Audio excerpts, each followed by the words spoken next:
नमस्कार दोस्तों, कैसे हो आप लोग? स्वागत है आपका। आज हम लोग डिस्कस करने वाले हैं वर्किंग एस्पिरेंट का 90 डेज स्ट्रेटजी। तो हम लोगों ने पिछले वीडियो में ये डिस्कस किया था कि नॉर्मल स्टूडेंट्स के लिए 90 डेज का स्ट्रेटजी क्या रहेगा। लेकिन वर्किंग एस्पिरेंट के लिए मुझे सेपरेट वीडियो बनाना पड़ा। इसका कारण ये है कि वर्किंग एस्पिरेंट के पास बहुत कम समय रहता है पढ़ाई करने के लिए। मैं बहुत सारे अपने स्टूडेंट्स से बात करता हूँ जो कि हमारे मेंटरशिप प्रोग्राम के अंदर हैं, और साथ में जो ऑलरेडी फेज 2 क्लियर कर चुके थे पिछले साल, उनसे भी बात करता हूँ। मोस्ट ऑफ द स्टूडेंट्स जो है वो वर्किंग एस्पायरेंट ही है। ठीक है, वर्किंग एस्पायरेंट का बहुत चांसेस होता है कि वो एग्जामिनेशन क्लियर कर सकते हैं। ठीक है, इसका कारण कभी और डिस्कस करेंगे, लेकिन मैक्सिमम वर्किंग एस्पायरेंट ही होते हैं जो कि एग्जामिनेशन क्लियर करते हैं। क्यों? क्योंकि उनके पास कम समय होता है। कम समय में आप क्या करोगे? आप सेलेक्टिव काम कर पाओगे, और कम समय में अगर सेलेक्टिव काम कर लिए और वो सिलेक्शन सही रहा तो आप एग्जामिनेशन क्रैक कर लोगे। ठीक है, तो हम लोग का 90 डेज का स्ट्रैटेजी क्या रहना चाहिए? अगर अभी भी आपने कुछ भी स्टार्ट नहीं किया है पढ़ाई करने के लिए, अभी आप पढ़ाई करना स्टार्ट करना चाहते हो, तो ये 90 दिन का अप्रोच आपका क्या रहेगा? इसके बारे में आज हम लोग ये वीडियो में डिस्कस करेंगे। मैं समझता हूँ कि वर्किंग एस्पिरेंट के पास समय बहुत कम रहता है। पर डे आपके पास 4 से 3 घंटा रहता है। जितना मैंने बात किया है, एवरेज मुझे यही मालूम चला है कि 3 से 4 घंटा रहता है। तो मैं ये समझता हूँ, मैं एज्यूम करके चलता हूँ कि आपके पास 3 घंटा होगा, और आप ये 90 दिनों में 3 घंटा करके डेली दोगे। और अगर आप ये 3 घंटा नहीं दे सकते हो, तो ये जो सपना आप देख रहे हो, ये सपना को चूर-चूर कर दो आज ही। ठीक है? 3 घंटा आपको देना ही पड़ेगा पर डे। उसी हिसाब से मैं ये प्लान बना रहा हूँ। 4 घंटा दे पाओगे तो बहुत अच्छी बात है, 5 घंटा दे पाओगे तो क्या ही कहना। ठीक है? बिना समय वेस्ट किए मैं आपको सीधा सिंपल तरीके से स्ट्रैटेजी बता देता हूँ कि क्या स्ट्रैटेजी आपका रहेगा अगला 90 डेज में। ठीक है? स्मार्ट प्लान हमारा यही रहेगा कि फेज़ 1 पे फोकस करें 100% और फेज़ 2 पे फोकस करें 80%। ठीक है? क्योंकि फेज़ 2 पे बाकी जो 20% है, ये इजीली कवर किया जा सकता है जब फेज़ 1 के बाद फेज़ 2 का समय बचता है तो। ठीक है? तो ये 20% को लेकर के ज़्यादा दिमाग नहीं लगाना है, ये 20% मैं ही आपका करा दूँगा। ठीक है? प्रॉमिस करा दूँगा। लेकिन फेज़ 1 जो है वो आपको 100% का तैयारी से करना होगा, और फेज़ 2 80% का तैयारी से करना पड़ेगा। सबसे स्मार्ट तरीका यही है। कुछ स्टूडेंट्स क्या करते हैं, फेज़ 2 पे लगे रहते हैं, फेज़ 1 इग्नोर कर देते हैं। कुछ स्टूडेंट्स फेज़ 1 पे रहते हैं, फेज़ 2 को इग्नोर कर देते हैं। तो हमें स्मार्ट प्लान के हिसाब से फेज़ 1 को 100% फोकस के साथ पढ़ना चाहिए, और फेज़ 2 को 80% फोकस के साथ पढ़ना चाहिए। ओके? तो आप ये देख सकते हो कि आप 2 घंटा इसमें लगा दो, 1 घंटा इसमें लगा दो। समझे? कहने का यही मतलब हुआ। चलो, बाकी डिस्कस करेंगे अभी, don't worry. Time per day आपको दिन में कितना समय देना पड़ेगा? 90 दिन तक कंसिस्टेंटली 3 घंटा पर डे देना पड़ेगा। कितना परसेंटेज चांसेस बन जाएगा एग्जामिनेशन क्रैक करने का? More than 85%। अगर आप 3 घंटा कंसिस्टेंटली दे देते हैं तो मोर देन 85%। ठीक। 4 आवर्स देते हैं तो बहुत अच्छी बात है ये। ओके ओके मैं बोल रहा हूँ। और 5 घंटा देते हो तो डिजायरेबल है, ये बहुत अच्छी बात होगा। ठीक है, लेकिन मिनिमम 3 घंटा, 3 घंटा से नीचे आप नहीं तैयारी कर पाओगे। ठीक है, फिर आप लक के भरोसे बैठे रहो। चलो आगे बढ़ते हैं। तो एक्सपेक्टेड एग्जाम डेट क्या है? ठीक है, एक्सपेक्टेड एग्जाम डेट क्या है? क्योंकि जब तक हम लोग एक्सपेक्टेड डेट नहीं मालूम करेंगे, तब हम लोग ये नहीं डिसाइड कर सकते हैं कि हम लोग हमारे पास कितना समय बचा हुआ है, और जितना समय बचा हुआ है उसको किस तरह से यूटिलाइज करना है। तो जो समय बचा हुआ है उसको यूटिलाइज करने के लिए ये मालूम होना चाहिए कि एक्सपेक्टेड एग्जाम डेट है क्या। तो एक्सपेक्टेड एग्जाम डेट है 7 सितंबर। ये डेट मैं कैसे बता रहा हूँ? पिछले वीडियो में मैंने बताया था। तो ये जो डेट है ये हिस्टोरिकल एविडेंस के हिसाब से है, मेरा गट फीलिंग के हिसाब से। गट फीलिंग मतलब, हिस्टोरिकल एविडेंस का मतलब कि जैसे हर बार प्रोसीजर होता है, तो जैसे फाइनल सिलेक्शन होता है तो 2 महीने के बाद आपका नोटिफिकेशन आ जाता है, लेकिन यहाँ पर 3 महीने के बाद नोटिफिकेशन आने के चांसेस है। कारण ये कि जो ग्रेड ए है उस पर बात चल रहा है, तो ग्रेड ए पे बात चलेगा तो डिसीजन तुरंत नहीं आएगा।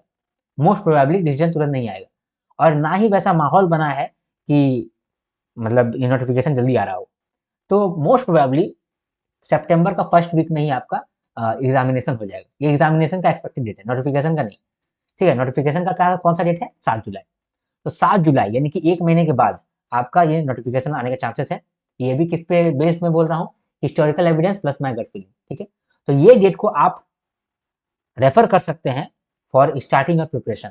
ठीक है, फिर कोई आ जाएगा कमेंट में ये बोलेगा कि सर ये तो स्पेकुलेशन है। अरे भाई स्पेकुलेशन ही है। ठीक है, स्पेकुलेशन ही है। ये कोई ये क्या, ये परफेक्ट डेट तो कोई नहीं बता सकता, कोई नहीं बता सकता। तो फिर क्या आप फिर प्लानिंग नहीं करोगे? फिर क्या आप अपना स्ट्रेटजी नहीं बनाओगे? फिर अंधाधुंध पढ़ते जाओगे, ऐसा तो नहीं हो सकता ना। आपको कम से कम एक पॉइंट पे एक्सपेक्टेड डेट मालूम होना चाहिए, जिस हिसाब से अपना प्रिपरेशन आप चालू कर सकते हैं। तो वो एक्सपेक्टेड डेट मैं यहाँ बता रहा हूँ 7 सितंबर, ठीक है। Based on historical evidences, based on procedures, my gut feeling that RBI grade A plus RBI grade B can come और नॉट। तो उस बेसिस पे मैं आपको बता रहा हूँ कि 7 सितंबर तक आप एक्सपेक्टेड एग्जाम डेट सोच सकते हैं, ठीक है।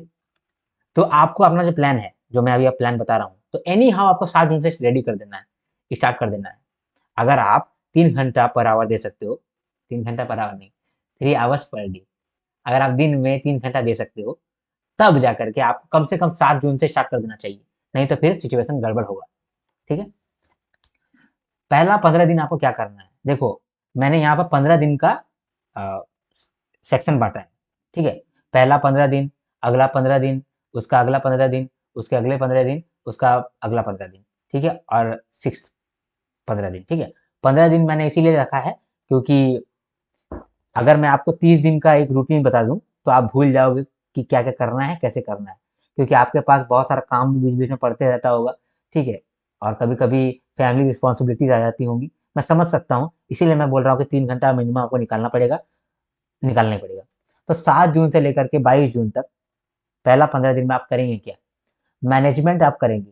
अगर आप मैनेजमेंट ऑलरेडी कर रखे हैं तो मैनेजमेंट का आप मैराथन क्लास देखोगे, ठीक है। मेरा मैनेजमेंट का मैराथन क्लासेस ऑलरेडी अपलोडेड है, वो आप देखोगे। लेकिन अगर आप मैनेजमेंट पढ़े ही नहीं है, शुरुआत से ही नहीं पढ़े हैं, तो आप फुल क्लासेस की ओर आगे बढ़ेंगे, ठीक है। फाइनेंस का बात, फाइनेंस में अगर आपका बेसिक्स क्लियर है तो आप मेरा मैराथन सेशन देखोगे, यही 7-8 दिन के अंदर आपका मैराथन सेशन आ जाएगा फाइनेंस का, तो वो फाइनेंस का मैराथन सेशन आप देखोगे। अगर मान लो आपका फाइनेंस पहले से पढ़ा हुआ नहीं है तो फुल क्लासेस आप फिर आप देखोगे, ठीक है। और फुल क्लासेस देखो या फिर मैराथन देखो, पीडीएफ जरूर पढ़ लेना, फाइनेंस का भी पीडीएफ पढ़ लेना और मैनेजमेंट का भी पीडीएफ पढ़ लेना, ठीक है। पीडीएफ कैसे मिलेगा, जो मेरे एनरोल्ड स्टूडेंट्स है पीडीएफ कोर्स के अंदर, उन लोग को पीडीएफ मिल जाएगा। देखो मैं आपको बोलूंगा कि अगर आप अफोर्ड कर सकते हो तो आप मेरा मेंटरशिप कोर्स जरूर लो, ठीक है, अगर आप अफोर्ड कर सकते हो तो। और अगर अफोर्ड नहीं कर सकते हो तो by any how PDF course आप जरूर लो, ठीक। इसके बाद मान लो जीए, जीए का आपको बहुत प्रेशर आ सकता है, तो जीए में जो मेरा संकलन बैच है यूट्यूब में जो चलता है, वो वीडियोस आप देखो संडे में बैठ करके, ठीक है। तो मैनेजमेंट जो है मैराथन आप देखोगे, अगर पहले से किया हुआ है तो, और पहले से किया हुआ नहीं है तो फुल क्लासेस देखना पड़ेगा, ऑप्शन नहीं है। पीडीएफ को रीड करना जरूरी है, मैंडेटरी है, ठीक है। जो भी आप क्लास देखोगे पीडीएफ आप जरूर रीड करना। फाइनेंस का बात करते हैं, तो फाइनेंस में भी अगर आपका फाइनेंस पहले किया हुआ है तो फिर आप मैराथन पे फोकस करोगे, जो अभी मैं लाने वाला हूँ, या फिर जो फुल क्लासेस ऑलरेडी यूट्यूब पे डला हुआ है उसको आप देखोगे, ठीक है। जीए के लिए सिर्फ मेरा संकलन बैच इनफ होगा, और संकलन बैच में जितना ही वीडियोस है उस वीडियोस को आप संडे संडे करके देखते चलना, ठीक है। तो पहला 15 दिन का आपका यही टास्क है। ये जब पहला 15 दिन आपका पूरा हो जाएगा, आपको ऐसा फीलिंग आएगा कि आपका मैनेजमेंट लगभग लगभग हो गया है, फाइनेंस आपका लगभग लगभग हो गया है या फिर आधा हो चुका होगा, और जीए में भी आपको कॉन्फिडेंस रहेगा कि मैं जीए भी कर रहा हूँ साथ साथ, ठीक है। फाइनेंस और मैनेजमेंट को पहले मैंने इसलिए कराया क्योंकि ये जो है आपको बाद में प्रेशर देता है, इसीलिए मैंने पहले ही बोल दिया कि आपको ये कर लो, ठीक है। और एक साथ आपका रिदम सेट होगा कि आप आरबीआई की तैयारी कर रहे हैं, ठीक है। अब सेकेंड 15 डेज, यहाँ पर फाइनेंस और मैनेजमेंट के लिए मैंने आपको फिर से समय दे रहा हूँ कि फाइनेंस और मैनेजमेंट अगर कहीं से बच गया होगा तो उसको कंप्लीट कर देना इस 15 दिन के अंदर, ठीक है। तो ऐसा हो सकता है कि आपका फाइनेंस हो गया हो और मैनेजमेंट बचा हुआ हो, तो मैनेजमेंट कर लेना। और ऐसा हो सकता है कि पहला 15 दिन में आपने फाइनेंस तो कर लिया, मैनेजमेंट बच गया तो मैनेजमेंट कर लेना। मतलब कि जो भी बच गया होगा उसको आप सेकंड 15 डेज के अंदर खत्म कर देना, ठीक है। ईएसआई का क्लासेस मैंने यूट्यूब पे डाला हुआ है, बहुत ज्यादा क्लासेस नहीं है, कुछ क्लासेस ही है, उस क्लासेस को देख लेना, कंप्लीट कर लेना, ठीक। क्वांट्स का बेसिक जो है वो आपको करने चालू करना पड़ेगा नेक्स्ट 15 डेज के अंदर। ये बेसिक्स आप कहाँ करोगे, हो सकता है कि मेरा जो यूट्यूब है वहां पर आपको क्वांट्स का वीडियोस आपको मिलता चलेगा, तो वहां से आप कर सकते हो। बेसिक क्वेश्चन मतलब बहुत सारा बेसिक क्वेश्चन, ठीक है। स्मार्ट नोट्स तब हेल्प करता है जब मान लो कि मेरा वीडियोस नहीं आ रहा है, तो स्मार्ट नोट्स आपको हेल्प करेगा। स्मार्ट नोट्स कहाँ पर अवेलेबल है, हमारे पीडीएफ कोर्स में अवेलेबल है, मेंटरशिप में अवेलेबल है, सब जगह अवेलेबल है, ठीक है। तो स्मार्ट नोट्स जो है क्वांट्स का, उससे आप ये समझ सकते हो कि बेसिक चीज क्या है, ठीक है। तो हर एक टॉपिक को मैंने वहां पर नोट्स के माध्यम से क्वांट्स में समझाया है, कि बिना कोई वीडियो देखे भी अगर आप पीडीएफ देख सकते हैं तो क्वांट्स आपका डन हो जाता है। बेसिक्स एक बार डन हो गया तब टेस्ट के ऊपर मूव कर सकते हैं। टेस्ट के ऊपर तब तक नहीं मूव कर पाएंगे तब तक आपका बेसिक्स नहीं हुआ है, क्योंकि बेसिक्स जो है ना वो हमेशा बार बार आपको खटेगा कि मेरा बेसिक्स नहीं हुआ है इसीलिए मेरा क्वेश्चन नहीं बन रहा है, मेरा बेसिक्स नहीं हुआ है इसीलिए क्वेश्चन नहीं बन रहा है। तो बेसिक्स एक बार में खत्म कर दो। मेरा स्मार्ट नोट्स में आपको बेसिक्स बहुत आसानी से लगेगा कि कवर हो गया। मैं आपको शो करता हूँ एक बार, ठीक है, 1 मिनट आप दो मुझे, मैं शो करता हूँ कि मेरा स्मार्ट नोट्स किस तरह का है। इसीलिए मैं आपको बोल रहा हूँ कि एक बार आप पीडीएफ कोर्स जरूर इनरोल करो, पीडीएफ कोर्स के अंदर आपको बहुत बेनिफिट मिल जाएगा। जैसे ये देखो, ये मिक्सचर प्रॉब्लम्स का बेसिक्स मैंने यहाँ डाला है। देखो मैं यहाँ पर पहले आपको ये बताया हूँ कि कॉन्सेप्ट क्या है, फिर उसका रिलेटेड एग्जाम्पल, ठीक है, एग्जाम्पल, ठीक। फिर दूसरा कॉन्सेप्ट आता है मिक्सचर फ्रॉम टू मिक्सचर्स। तो यहाँ पर मैंने कॉन्सेप्ट भी बताया है और एग्जाम्पल भी दिया है। तो ये सब आपको जो ग्रीन में दिख रहा है वो कॉन्सेप्ट है और ये सब एग्जाम्पल है, ठीक है, ओके। तो ये तो हो गया हमारा क्वांट्स के लिए, ठीक है, ये तो हो गया हमारा क्वांट्स के लिए। साथ में रीजनिंग के लिए जो प्रीवियस क्वेश्चन पूछे गए हैं in SBI clerk mains, IPS clerk mains, important topics के, उसको भी मैंने डाला हुआ है। तो रीजनिंग, क्वांट्स, ठीक है, ये जो मैनेजमेंट का मैराथन है, फाइनेंस का मैराथन है, सब का पीडीएफ आपको पीडीएफ कोर्स के अंदर मिल जाता है। तो पीडीएफ कोर्स अगर आप अफोर्ड कर सकते हो तो सबसे पहले वही अफोर्ड करके खरीद लो भाई, फायदे में रहोगे, ठीक है। मैं बोल रहा हूँ जो अच्छे अच्छे कोचिंग इंस्टीट्यूट हैं, मतलब रेपुटेटेड कोचिंग इंस्टीट्यूट है, अच्छा तो नहीं बोलूंगा, रेपुटेटेड कोचिंग इंस्टीट्यूट है, वहाँ के स्टूडेंट्स ही मेरे कोर्स में इनरोल करते हैं। पहले वो वहाँ देख लेते हैं कि क्या स्थिति है, फिर इनरोल करते हैं। तो आज आप कर लो, नहीं तो फिर आप कल करोगे, नहीं तो परसों करोगे। देखो मैं ऐसे बार बार बोल रहा हूँ तो ऐसा लग रहा है कि फोर्स कर रहा हूँ, ठीक है, सॉरी। तो रीजनिंग देखते हैं। रीजनिंग में जैसे क्वांट्स में आप बेसिक कवर करोगे, या तो मेरा स्मार्ट नोट्स कर लो, या तो आप कहीं दूसरे जगह से यूट्यूब से कर लो, ठीक है, यूट्यूब से कर लो। रीजनिंग का बात करता है।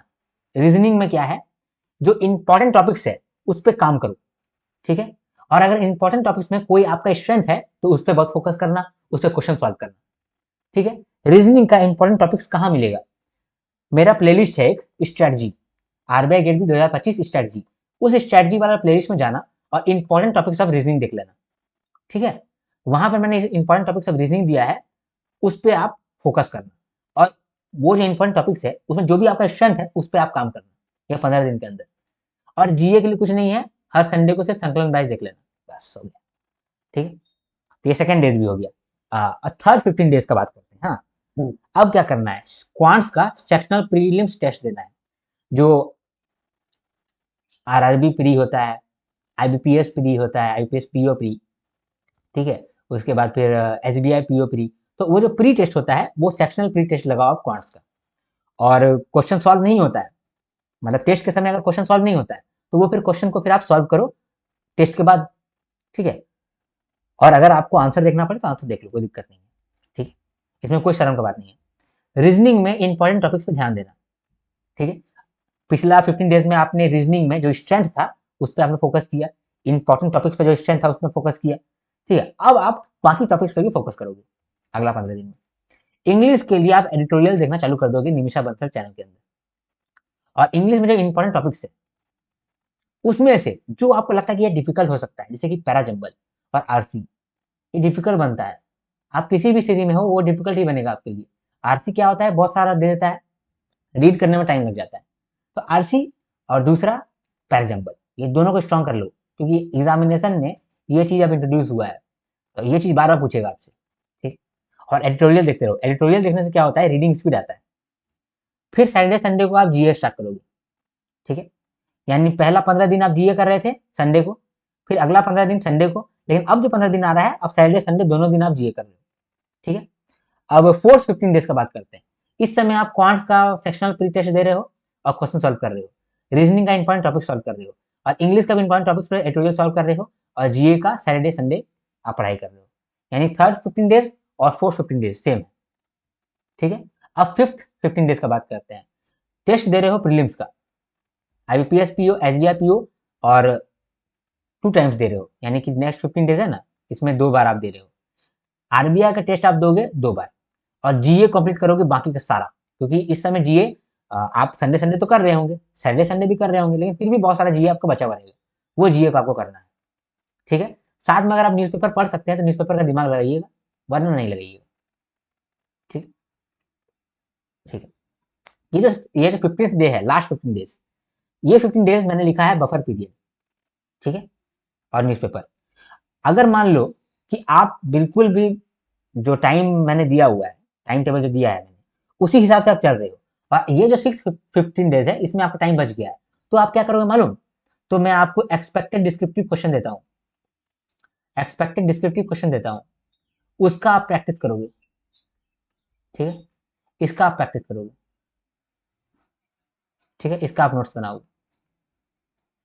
बस। ठीक है, तो ये कब करना है? अगर आपके पास जो लास्ट 15 डेज है उसमें आपका समय बच गया और आपका सब कुछ कंप्लीट हो गया तो। ठीक है, क्योंकि आप लोग वर्किंग एक्सपेरेंट है, फैमिली रिस्पॉन्सिबिलिटीज नाम का भी कोई चीज होता है, तो इसीलिए मैंने थोड़ा सा आपको बफर पीरियड दिया। ठीक है, चलो, थैंक यू बोलो हमको। चलो, अब things to remember while preparation, ये जो आप प्रिपरेशन करोगे इस समय कुछ चीजों का आपको ध्यान देना पड़ेगा हमेशा। ठीक है, phase 1, it needs less but consistent efforts to clear. देखो, फेज 1 जो है उसमें कम एफर्ट्स चाहिए, लेकिन कंसिस्टेंट एफर्ट चाहिए, और आप लोग कंसिस्टेंसी मेंटेन करने में बहुत असमर्थ होगे। आपके पास कंसिस्टेंसी का बड़ा ऑब्स्टेकल है। ठीक है, कंसिस्टेंसी अगर आपने मेंटेन कर लिया, दिन में 2 घंटा 3 घंटा, 2 घंटा 3 घंटा, तो आप अच्छा से क्लियर कर लोगे examination. Most people postpone it. ठीक है, big reason to fail. Phase 1 को पोस्टपोन करने का सबसे बड़ा गलती करते हैं, इसीलिए लोग फेल हो जाते हैं। Important topics must be done first. ठीक है, इंपॉर्टेंट टॉपिक्स को भगवान मानो भाई साहब, वहीं से क्वेश्चन बन जाता है। English RC is the king. English में बहुत लोग कॉन्फिडेंट होते हैं, मेरा इंग्लिश अच्छा है, मेरा तो इंग्लिश अच्छा है। आरसी जो है ना वही गड़बड़ करता है। इंग्लिश आपका अच्छा होगा, रीडिंग स्पीड नहीं होगा, इसीलिए आप फिर मार्क्स खाओगे। तो रीडिंग स्पीड आप बढ़ाइए, कैसे आएगा? एडिटोरियल से आएगा। ठीक है, साथ में एक और चीज, जीए को लेकर के ना बड़ा टेंशन होगा, बड़ा टेंशन होगा आपको जीए को लेकर के। ठीक है, कि जीए जो है सीजीबी भी करा रहे हैं, एजे भी करा रहे हैं। ठीक है, और टूपू टैब भी करा रहे हैं। ठीक है, टूपू टैब भी करा रहे हैं, इस चक्कर में नहीं पड़िएगा। आप जीए तो छोड़ दीजिए उनका। ठीक, आप जीए छोड़ दो, एक्चुअली मैं बोल रहा हूँ।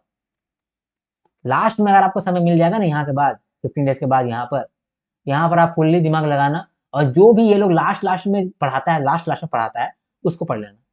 इन लोग का लास्ट लास्ट का पढ़ाया हुआ पढ़ो, पहले से मत पढ़ो। ठीक है, जो ये लास्ट मंथ होगा, लास्ट मंथ, उस समय सब कोई वीडियो लेकर के आएगा, बस उस वो सब वीडियो को थोड़ा बहुत देख लेना, साथ में मेरा जो है चलते रहना, और कुछ भी नहीं चाहिए।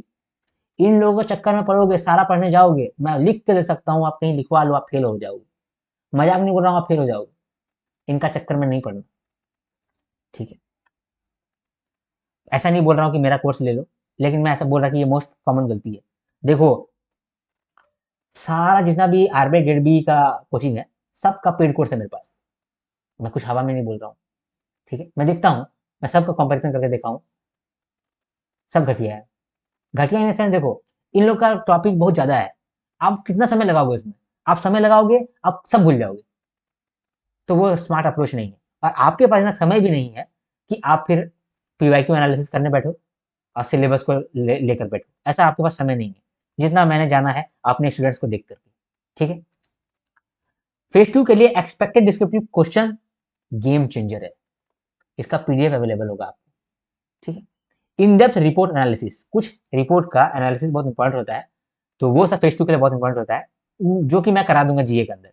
संकलन बैच फॉलो करते रहो, आपका काम बन जाएगा। Broad current affairs are important, तो इसीलिए जो ब्रॉड करंट अफेयर्स होता है कभी कभी, जैसे कि कश्मीर में ये पाया गया, मान लो कुछ मिनरल्स पाया गया, या फिर इस बार जो है ह्यूमन डेवलपमेंट इंडेक्स बहुत तगड़ा आया, तो ये सब जो है, इससे ये सब जो न्यूज होता है, जो कि बहुत ट्रेंडिंग चलता है, ऑल इंडिया लेवल पे बहुत ट्रेंडिंग चल रहा हो, तो वो सब आप देखते रहना, इधर उधर देखते रहना, अगर जब भी आप फोन स्क्रॉल करोगे, ठीक है, तो देखते रहना। जैसे अभी क्या हुआ है, रिसेंटली जो गुकेश है, उन्होंने मैग्नस कार्लसन को हरा दिया है, तो इसके बारे में थोड़ा बहुत आप देख लो कि अरे ऐसा है, और वो आपको मिल जाएगा, स्टडी IQ, ठीक है, ध्रुव राठी, इस टाइप का वीडियोस में आपको मिल जाता है, तो वो सब वीडियो से थोड़ा सा अवेयर रहना। ठीक है, बाकी मैं आपको करा दूंगा सारा कुछ। स्टे कनेक्टेड टू जीए संकलन batch. Everything will be taken care of. ठीक है, चलो ये हमारा कोर्स है। बार बार कोर्स मैं नहीं बोलना चाहता हूँ, क्योंकि फिर ऐसा फील होता है कि यार पढ़ा बेच रहे हैं, बेचना नहीं चाहता हूँ मैं। ठीक, ठीक है, फिर भी मैं आपको बता देता हूँ शॉर्ट में। ये जो प्रीमियम वाला कोर्स है, इसके अंदर आपको मेंटरशिप मिलता है, वीकली सेशन लेता हूँ मैं, और पर्सनलाइज मेंटरशिप है, हर लोगों के लिए अलग अलग मेंटरशिप है। आप इसमें 1 टू 1 बात भी कर सकते हैं। ठीक है, मेंटरशिप का ये हो गया खेल। और इसमें आपको जो जीए का सारा पीडीएफ होता है, वो पीडीएफ मिल जाता है। टेस्ट वगैरह जो मैं क्रिएट करता हूँ, वो टेस्ट आपको मिल जाता है। ठीक है, उसके बाद फिर आपको बाकी जो क्वांट्स, रीजनिंग और इंग्लिश का स्मार्ट नोट्स है, वो आपको मिल जाता है।